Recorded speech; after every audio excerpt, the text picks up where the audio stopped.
Hi guys, it's me, just Landriscina again, and this time for this video dedicated to Halloween 2023, I have a very special topic in mind for you guys. The legendary classic Ghostbusters E4. Now, I gotta admit, this is a very special video, and it's fucking a long one too, so before I get into the movie and the review proper, let me introduce you to a very special guest star on this.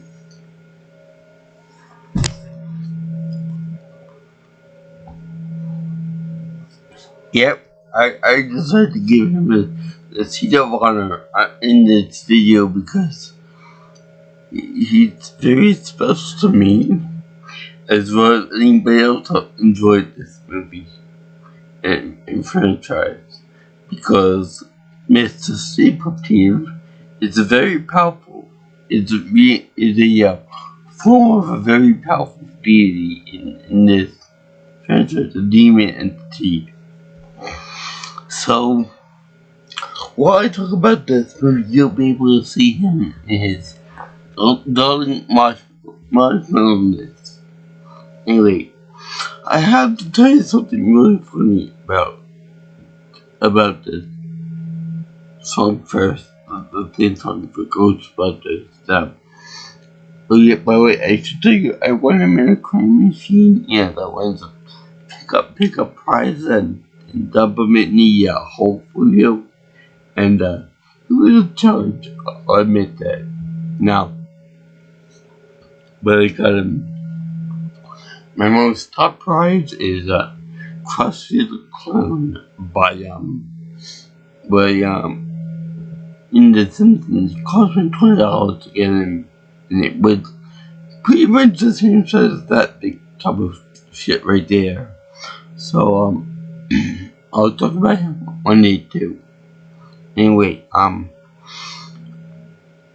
Ghostbusters has a very iconic theme song, and it's got a very iconic, musical track to it.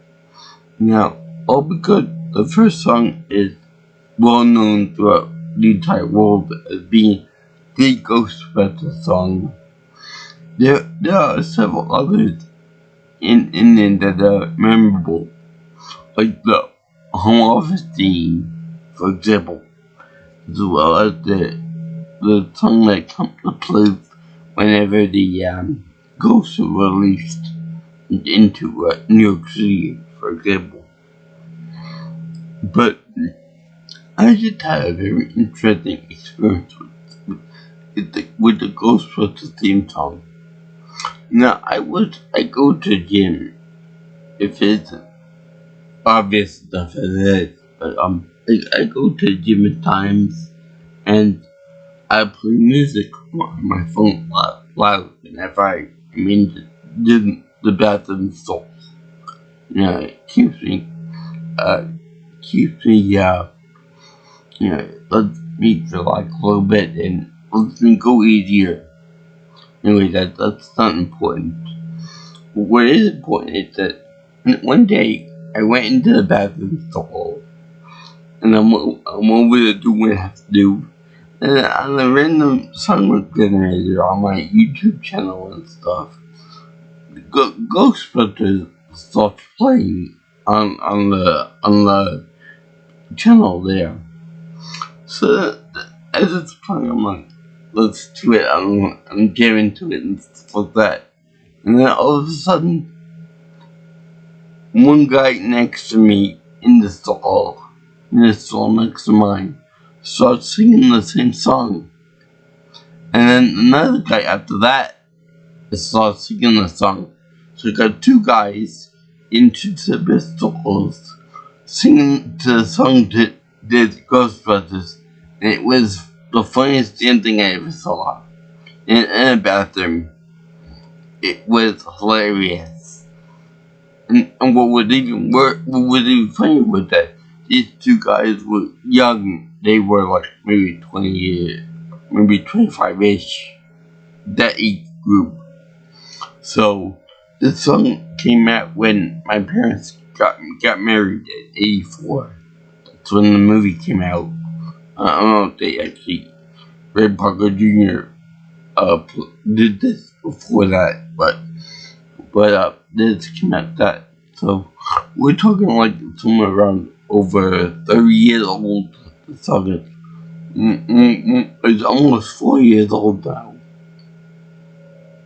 So that's really something that these young whippersnappers were able to get something that was before I was even born. They were singing along to it. So bravo to whoever that was. I don't know who that was by name, but it was pretty damn funny. Like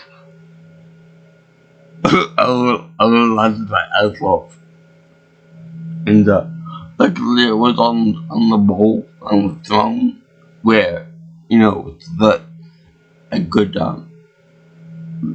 let my pits away and all that. It was funny. It was all hell. And random too. And I never did get into those two guys, but it was, if I ever do see him again and they start singing along to it again, it would be so funny. Anyway, this movie is a combination of horror and comedy. In fact, it's one of the few movies that my mother actually liked with ghouls, goblins, and other stuff. Besides the obvious Scooby-Doo movies and stuff like that, she wasn't too keen on the whole scary movies plus horror slash possession and stuff like that. But this movie was okay by her standards. Now there are other movies in the franchise as well, like Ghostbusters 2, which everyone in my family liked. Not as much as the Ghostbusters 1, because that was like lightning in a bowl. It won't happen again. That people would like it, but it was still pretty good.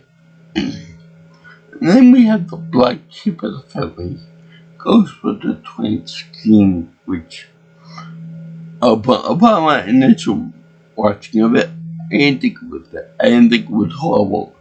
It wasn't like this one I'm talking about now, but it wasn't like the apocalypse, the end of all time, cats and dogs living together. It wasn't like anything atrociously, horribly, stupidly bad. And no, I didn't mind the fact that it were mostly women in the cast. That replaced the 4 Ghostbusters guys. Also, there's also another movie that I didn't see yet, but just anyway, called Ghostbusters Afterlife. Now, I see that I didn't see that movie yet, but funny is that when I bought this one, I bought 2, and I bought the other one, Afterlife.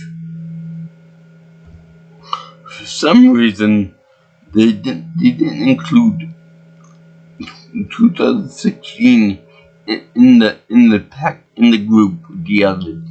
You have to buy that one separately. So I want to do that, so I'll just borrow it from somebody that I know. But yeah, that's kind of suspicious there. I wonder why they didn't include all 4 of them together. It's not just a digital thing either. I noticed that during the entire on sale in the stores that they only have the 3 movies and not 2016. So even the people who made it know that the movie is terrible by their standards. I mean, I didn't think it was that bad, but I'll review when I get a chance. when I could use it again. Anyway, this movie, Ghostbusters E4, is a masterpiece. Okay, the nothing else I can say about that. It's a pure golden masterpiece. They carried over to the cartoon, but I don't remember that. But what I do remember is that there was one episode in particular that was so scary I couldn't watch as a kid. Where we run away or hide under the covers or hide next to the bed. And I couldn't see it. It was just so, it was so in your face bad. And I think the episode was when they're underground and they pass like a big rock or a big tombstone. And the tombstone grew a face. And the face was laughing at me. I couldn't take that part. So I forgot what name it was. Maybe the Phantom Train or something like that. Anyway, onto the movie. Like I said, this movie is iconic. I highly recommend it. I'm probably gonna skip over a few things, but god damn it, that the miniatures, the effects, the puppetry, pure excellence incarnate. The acting was spot on for everybody. Rick Moranis, Ernie Hudson, Sigourney Weaver, Dan Aykroyd, Bill Murray, and Harry Ramis, rest in peace. He made a cameo in 2016 and the Afterlife movie. But I would show off my Ghostbusters 2-pack of 1 and 2 again 2016 when you got the bug wrap again. But the reason that is because that one is on my shelf right now over there in my room, and it's signed by the legend of Peter Venkman. Yeah, I had met Bill Murray. I froze up like a doll, and he signed my Ghostbusters figure, movie pack. And I also got he also asked for food too, but I didn't have anything on me. And let's see what else was there. Ernie Hudson signed a picture of me with him in front of the 801 car. Which, by the way, in this movie, when they first present the car to us as like our first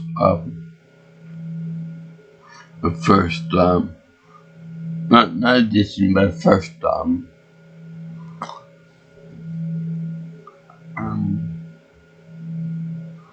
like a first purchase. It's rough around the edges. It needs work on the car and stuff like that. But it was black, you know. I know that the either one is an iconic car. How dare anyone touch it? It's a great car. It's an ambulance, converted ambulance. It's very, very pretty and stuff like that. All the equipment on top of it and stuff. And it's, I mean, it's good and stuff. But, no, I don't mean to displace anybody over here, but how sick would it be if it were black with green flames on it? That would be fucking awesome. That would be great.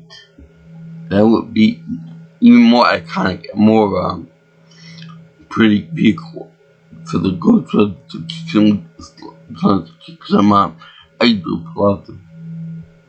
Which, by the way, I know I had that idol cooler there, drink there, and it was great.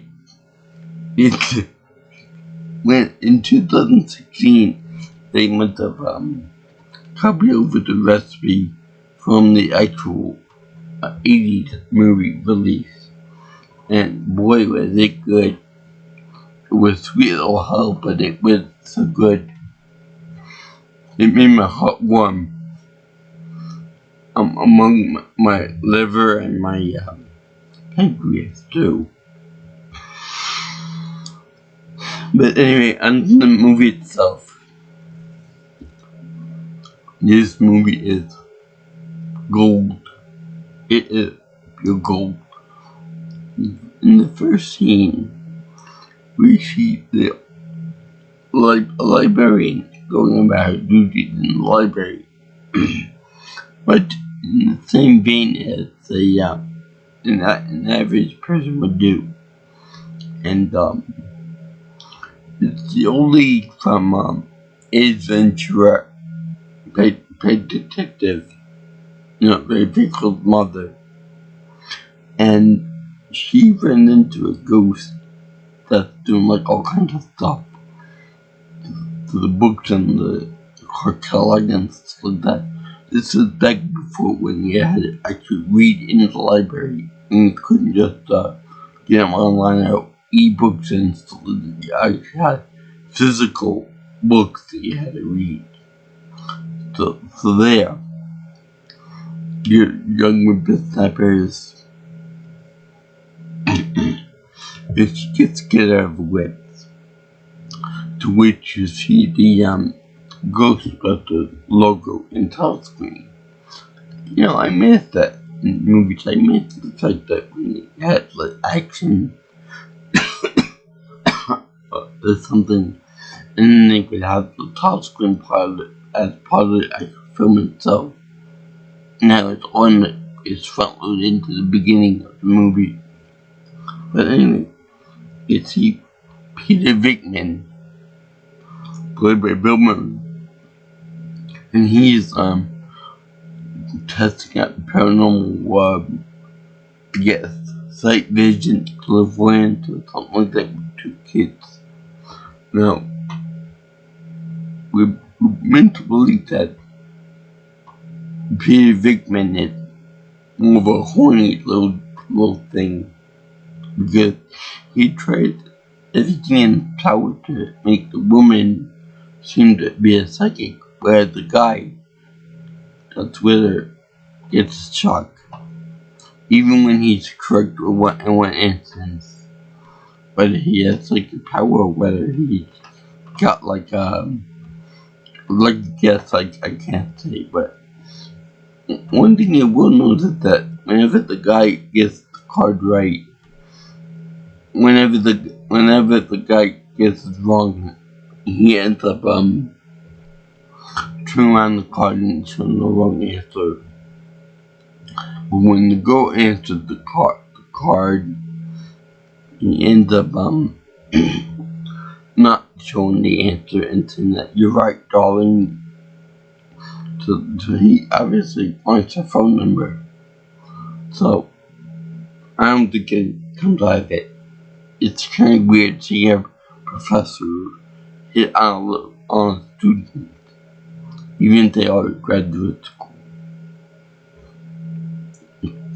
So then they show he's with his buddies, Egon Sprinkler and name Ray Stan, played by Lee Ramis and Dan Aykroyd. Now, I like these 2 people because Ramis plays a nerd to the nth degree, and Dan Aykroyd plays Ray a little bit not mentally slow, but more like childlike. He's very good at it. Even when he smokes, even when the other guy drinks, he even gets a phantom blowjob. I'm not gonna go into detail on that, but you gotta be pretty lucky to get one of those from a dead person. So congratulations for that. Anyway,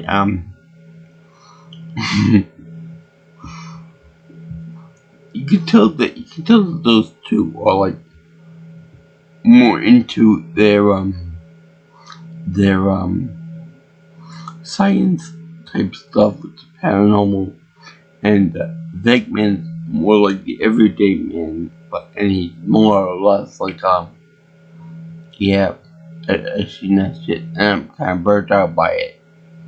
I know it's kind of a scam, and I know that it's like a weird type thing until they actually see real things happen, like the library, the ghost, in which they go over to the library and they interviewed that woman that was first attacked by a ghost, and they show they have them go in there. They go in there and they go in there to try to get the ghost, even though they have no physical means of interacting with this phantom. I don't know if they actually give her a name in the movie, but you could call it the librarian ghost. The librarian ghost. So they find this thing as they're seeing like all the April Pleasant knots. And they find physical activities like that. Books being psyched up, books being destroyed, books being put in different places and stuff. Much opposite of what the new decimal system is. Which, by the way, if you were a real librarian ghost, wouldn't you want to make it so that wouldn't you want to carry on the work after you died too? Like, wouldn't you want to have the library be speak and span and be orderly? That's me saying. Unless it might be like a revenge thing where she's trying to exact revenge for her death and she wants to make everyone miserable and stuff. Also, to the reading rainbow thing too, because reading is important, kids, in case the movie hasn't made clear enough as it is. So then they say, go for it, go get the ghost. To which he screams at them and they run away like little babies. No, not that they make fun of this because you can't do anything about ghosts until they get a headquarters, they get more equipment, and they study the paranormal more often. Now, by the way, later on they show a ghost being using the same slime as this one. So does that mean that all ghosts they capture have the same slime, not slime mucus that they leave behind? That's not true for all of the ghosts and all the demons that they capture, unless it's by type. Because later on we see the type of demon dogs, and it's not, they don't have any slime behind them. Thank God. So, then they show, they want to buy this property. It's like a old abandoned firehouse. And it's funny, because my friend lives in New York City, he was saying that, around 2014-15 time, he was saying, I live across the street from my firehouse, and they are not making a sequel to the movie. If they did, I would know about it. I would see, still go on in the house and stuff. But nope. And look what we are.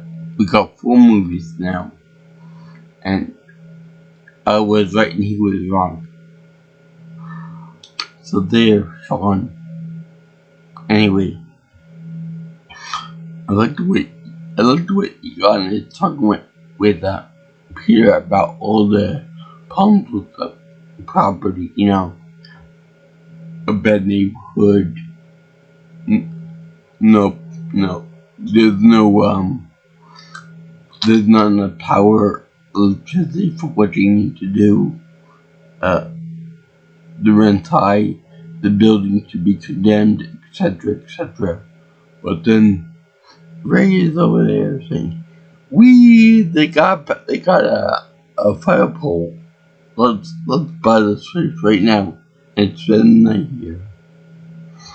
Now that's fun. That's more childlike nature. And I love the way what you call Annie Potts plays Janine, and Janine loves Egon. She finds him attractive and all that stuff. In the next movie, she likes face we're at the character what's her face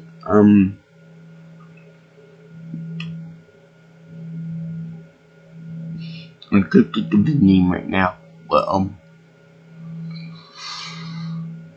he's in this movie too, and it's going to play Dana. And now Dana gets a weird possessed in an icebox right in her fridge called Zool, and she gets a mess about Zool and Gozerian.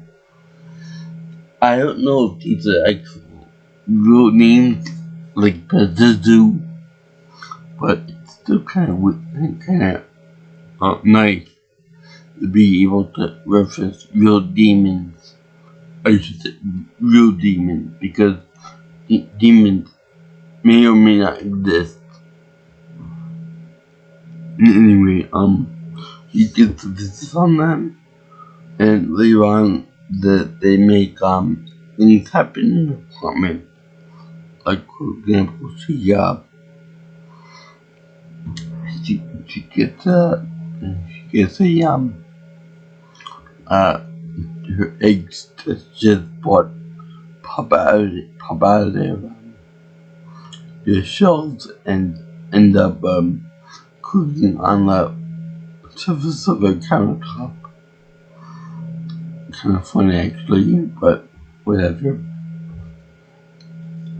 So then she called the Ghostbusters up, and Dave Brinkman, ever the pervert, wanted to go visit her and check out her apartment and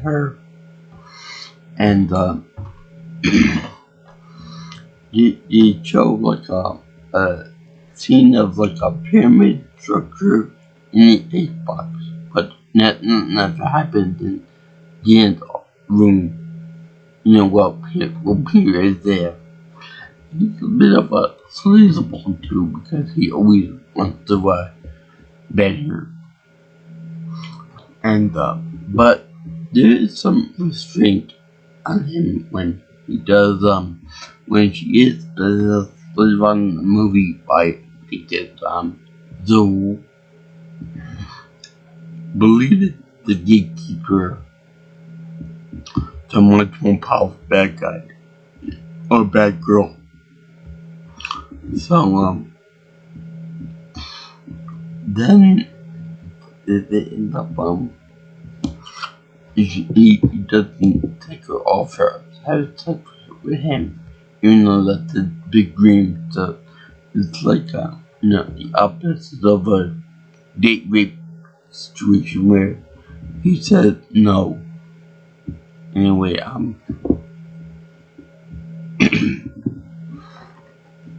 then they get their first official call, where they go into the Sedgwick Hotel.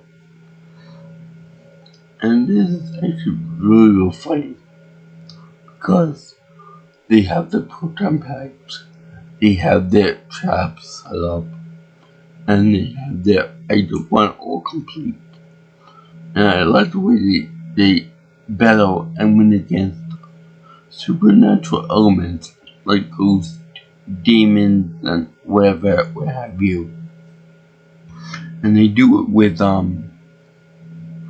they do it using scientific equipment and methods. Kind of opposite of Dragon Ball Z, but whatever. So they end up going to the Sedgwick Hotel in their ghost exterminator outfits. They're more or less like exterminators for ghosts and paranormal activity and stuff like that. So they did that, and it's still kind of untested. So when they're in the elevator, you turn one of the proton packs and makes a characteristic hum. And you see, basically we're testing untested nuclear accelerators, particle accelerators, when they do that. So it's funny because Peter and Eon walk to the side of the elevator where Ray is not, which is really funny to me because they wanna be safe from any type of explosion. But what's 5-inch gonna do? If the thing is gonna explode or causing radiation poisoning, they're gonna be right there anyway. So what did that do with anything? So of course to get a little chubby with the trigger fingers, they shoot the maid. They shoot everything around the ghost, which is Slimer. I love Slimer. He looks like a big fat ball of slime. It eats a lot. I heard that was the ghost of John Belushi, which, okay, yeah, it does resemble Belushi from Animal House, a real good college movie that I highly recommend. But more, I think that if Donald Trump were to become a ghost, I don't know which gets him or anything, but if he were to become a ghost, he would be Slimer. I mean, he'd be fat, he'd be gluttonous, he'd be a rugged little pain in the ass.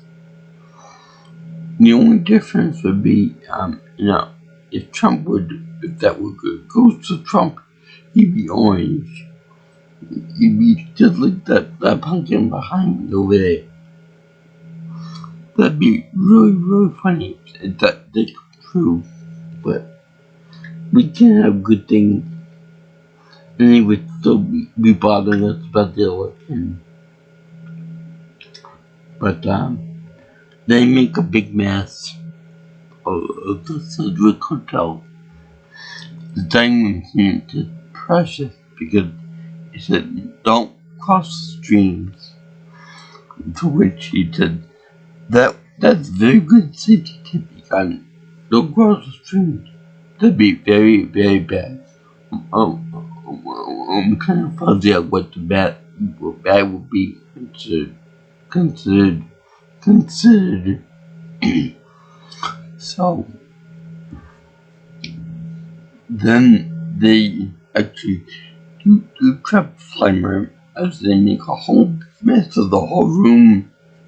And I like wait with like, okay, well, how much did this cost me? Cost the hotel. So then he said,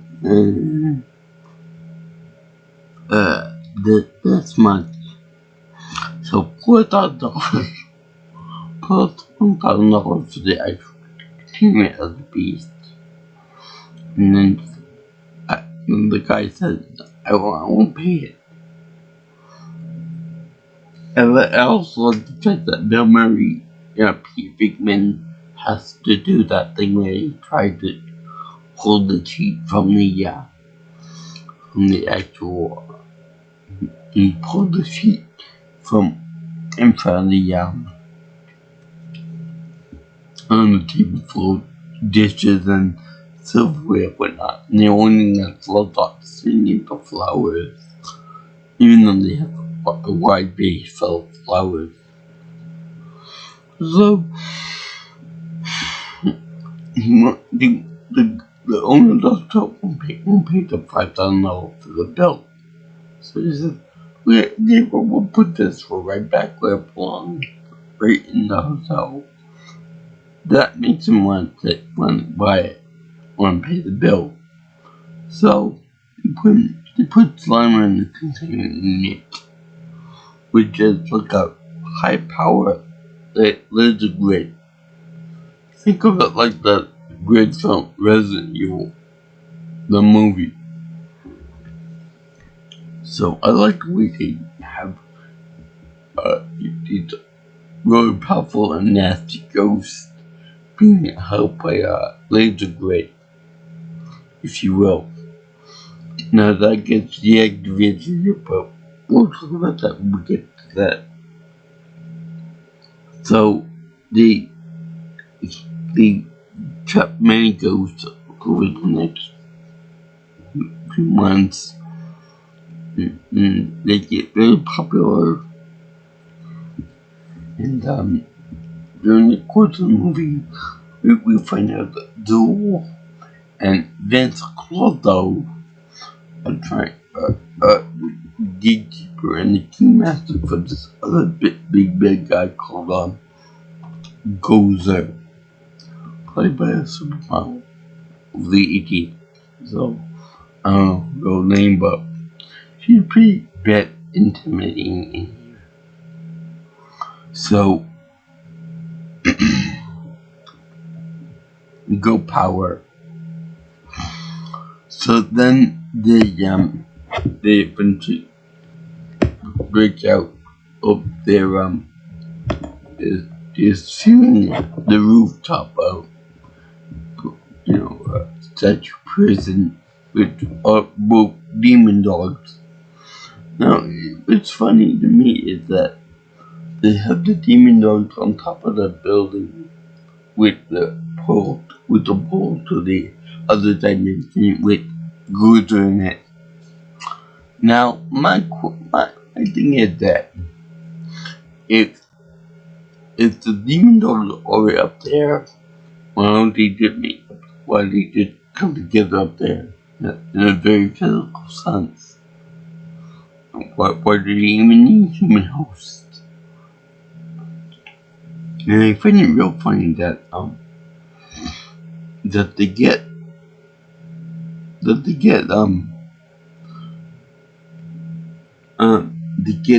Sigourney Weaver's character and they get Rick Moranis' character together, even though in the main story that Rick Moranis is constantly doing stuff for Sigourney Weaver, trying to get laid.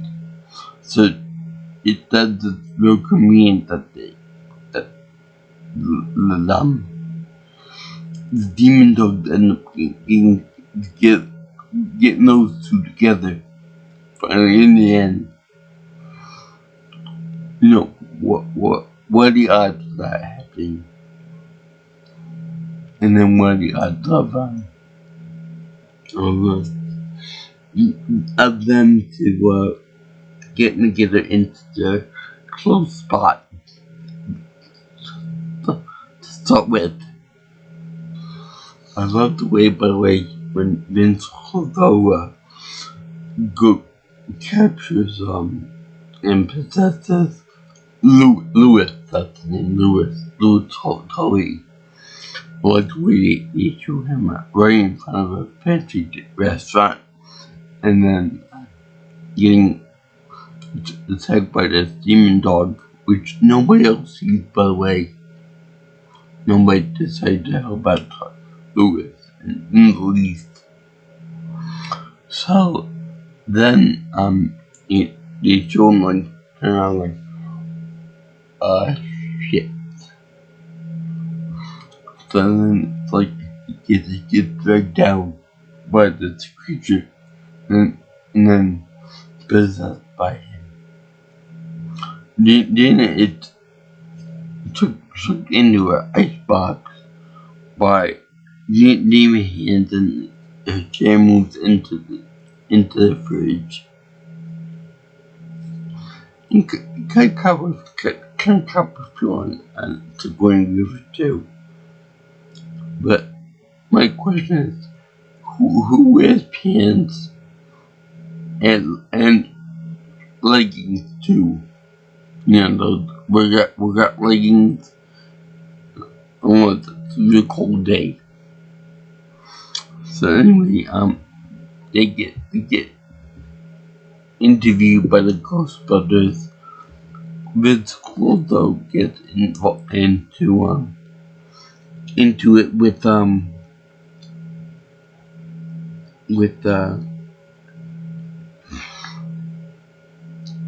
he got in Janine. They interview him. I think Ray is in it too. So Peter has dinner, Stephen's tongue, and they do the little extras that they do. And I like when he says, "It didn't in there," and then she says, "There is no dinner, only Zool." To which he bites him, and then she goes, "There is no dinner, only Zool." And then he says, "You must have a lovely singing voice, by the way." That's really funny to me. And of course they did the X thing where she floats up like in the Exorcist with Reagan, and it's just so funny. And Bill Murray is so nice in that movie that I don't think anyone knows that he's staring at her ass when she's spinning around and stuff. He's staring right at her ass. Or her friend. One of the two. So you do the thing where do you want this body? And he said, "No, I'm gonna pass on that." Which a woman can say no to him. He'll say no to. He'll say, "I want that." But if the woman's possessed, not in the right mind, he always says no. To me, that's very funny.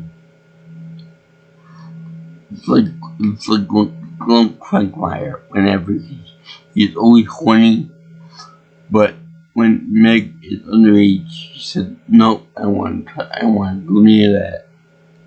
So that's a little bit despicable on Vickman's part. So anyway, they show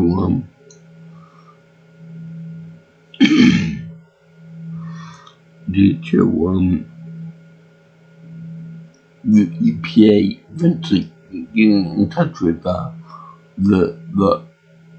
team, and they want to shut it down. To which everyone over there said, that would be a very, very, very, very bad idea.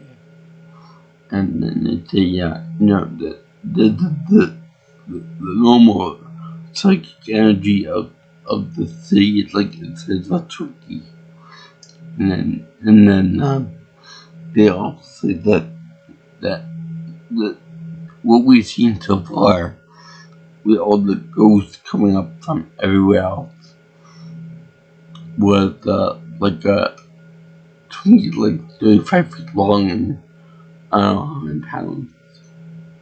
And the new guy, played by Ernie Hudson, Winston Zedmore, says that's big Twinkies. Now, on a side note, gotta say that Ernie Hudson is one of the nicest men that you can think of in Hollywood. Because I actually talked to him, and he was nice and stuff. I introduced myself to him, and I asked him what his movie was that he made. He said it was A Human Home in a Tornado. So we gotta see that one day. It looks like a 70s slugfest. Anyway, he's to the mayor later on, he said, I've seen shit that will turn you white. Now, he's a black guy talking to a white guy. Kind of funny anyway. But he said, everyone says, that Dickless over here shot the containment unit and saw all the ghosts free and stuff. To which the mayor says, is this true? So the victim says, yes, Your Honor, he has no dick. Which is really funny. Now, these two take this as a sign that said that the ghosts being released into the world is the sign that they can look forward to get together and make whoopee. And we do that. And the roof of the building, which is like a supernatural channel for supernatural activity and energy to release gozer. Now, they show as these get on, they revert back to dog form,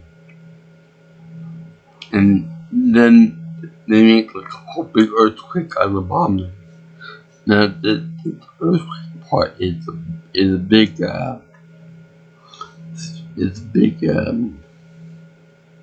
they made this scene separate from everything else, where they made like an earthquake scene, and it's very similar to the movie, the ride Earthquake. And he did this, he did pretty well too. Real physical, the cop car going on the ground was real great, and everything coming up was just awesome. It was a masterpiece. And the puppeteering and the claymation on the dogs was very, very top notch too. Anyway, they also have a cameo from the guy that played Carl from Family Matters, the cop. Anyway. Now, they also have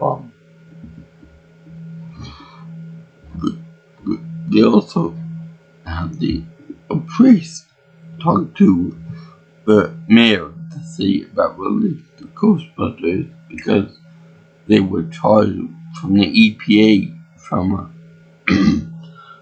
doing, because they quote unquote released ghosts, even though because that released ghosts. Now, I don't know if the EPA had the power to arrest people back then, but they do in this movie. So they do that, and then they go over to the Dana's building and Louis' building. They go up the stairs, but on foot, by the way, and they go to get the rescue Dana Louis and stop goes to the Gozerian. Now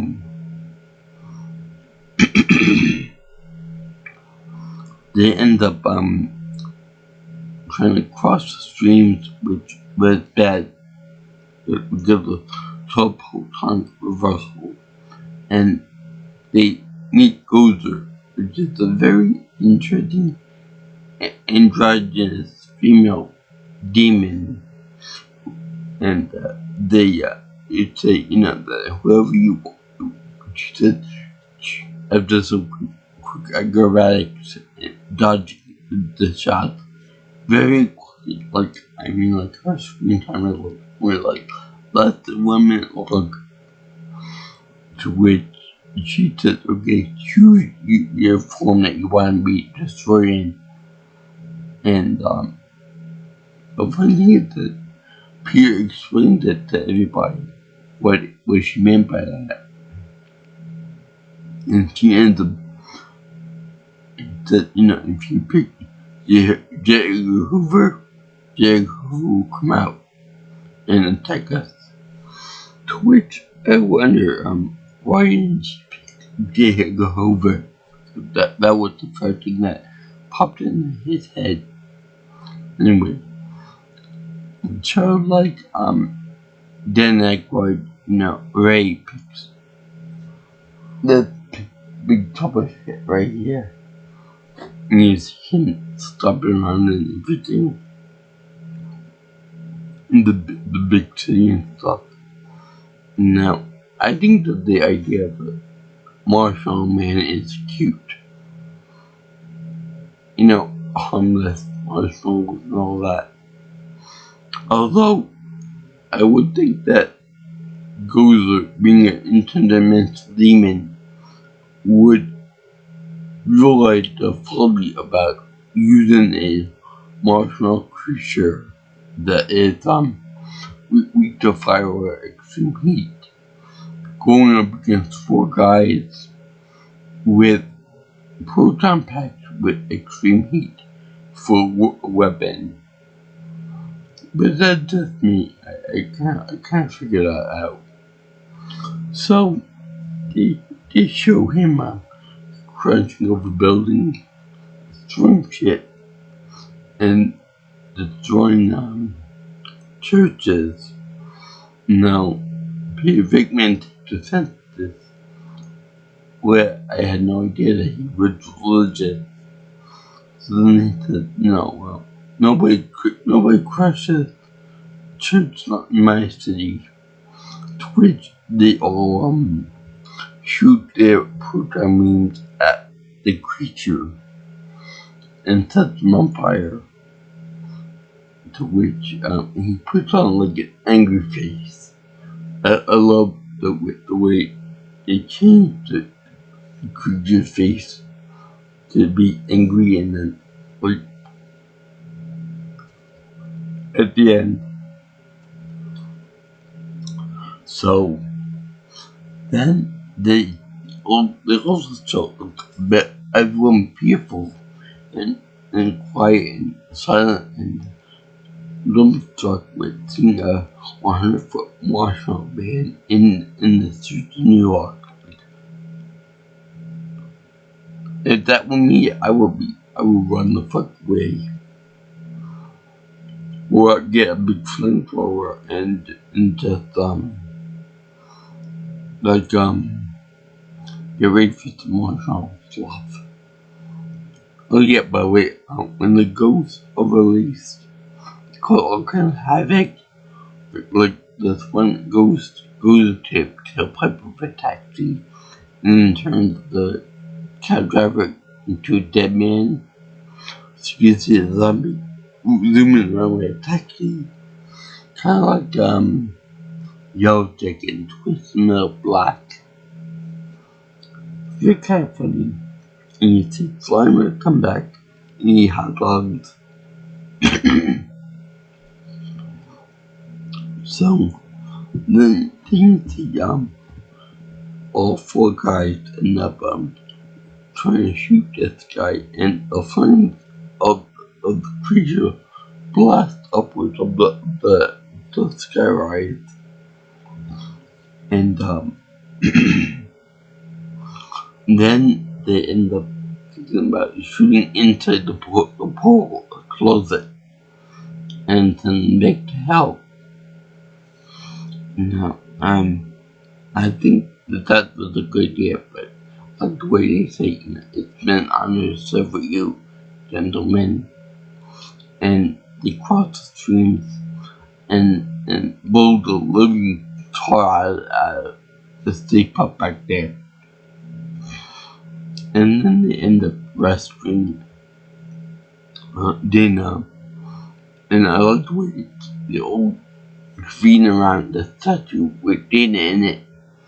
Inside the hard shell with like a nougat of Sigourney Weaver.